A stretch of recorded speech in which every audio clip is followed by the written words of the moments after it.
एक समझदार और कामयाब पेरेंट्स के रूप में हमें ये बात समझने की ज़रूरत है कि एक ही शहर, एक ही स्कूल, एक ही क्लास और एक ही टीचर से पढ़ने वाला एक बच्चा अपने फ्यूचर के अंदर बहुत कामयाब इंसान बनता है, जबकि एक दूसरा बच्चा जो है वो एक एवरेज रह जाता है या नाकामयाब रह जाता है। आमतौर से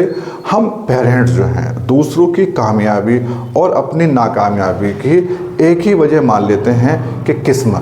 किस्मत में ऐसा नहीं था। देखिए, किस्मत पे इल्ज़ाम लगा करके हम जो हमारी जिम्मेदारियां हैं, जो हमसे गलती हुई हैं, उनसे जिद चुरा सकते हैं, उनसे आंखें चुरा सकते हैं, लेकिन जो रिज़ल्ट है हम उसको नहीं बदल सकते। देख, कुछ चीज़ें जो हैं अल्लाह ताला ने हमारे हाथ में भी हैं कि हमें क्या करना है और क्या नहीं करना चाहिए, कहाँ गलतियाँ हुई हैं। हमें इस चीज़ को समझने की ज़रूरत है, हमें इसे अंडरस्टैंड करने की ज़रूरत है। हमें उन बच्चे की एजुकेशन का, उसकी शख्सियत का, उसकी कामयाबी का, उसकी नाकामयाबी का मामला बिल्कुल ऐसा ही है। देखिए, चाहे हम अपने बच्चे के बारे में कितने ही तमन्नाएं पाल लें, चाहे उसके बारे में कितना ही ड्रीम देख लें, लेकिन जब तक कि हम कुछ फ़ैसले नहीं लेते हैं, जो फ़ैसले हैं वो हकीकत के ऊपर बेस्ड होने चाहिए, तब तक हम परिणाम को नहीं बदल सकते। हमें अपने बच्चे को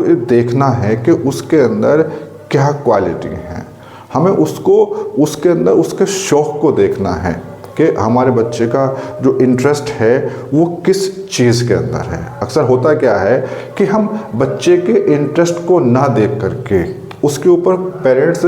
कुछ चीज़ें थोप देते हैं कि आपको ये करना है। अब उसका इंटरेस्ट उस काम में है नहीं और हमने उसके ऊपर उस चीज़ को थोप दिया है, उसके ऊपर हमने उसे बोझ बना दिया है। अब बच्चा उस काम को करता तो है लेकिन बेमन से करता है, अधूरे मन से करता है, और ये बच्चे की जो एक नाकामयाबी है उसकी एक वजह है जो वो अपनी लाइफ के अंदर वो एवरेज रह जाता है। देखिए, जब बच्चा अपने शौक़ के काम को, अपने पैशन को प्रोफेशन बनाता है तो उस काम के अंदर वो जान लगा देता है, उस काम को वो पूरे दिल से करता है, उस काम को करते हुए वो नहीं थकता है। और जब जो पैशन उसका नहीं है,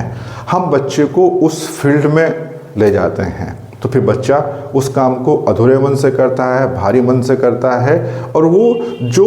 ऊंचाई, जो कामयाबी वो हासिल कर सकता था वो वहाँ तक नहीं पहुँच पाता है, वो नहीं कर पाता है। तो हमें ये चीज़ देखने की ज़रूरत है एज ए पेरेंट्स कि हमारे बच्चे का इंटरेस्ट किस चीज़ के अंदर है, वो क्या करना चाहता है, और जो वो करना चाहता है उसके पैशन को उसका प्रोफेशन बनने दें।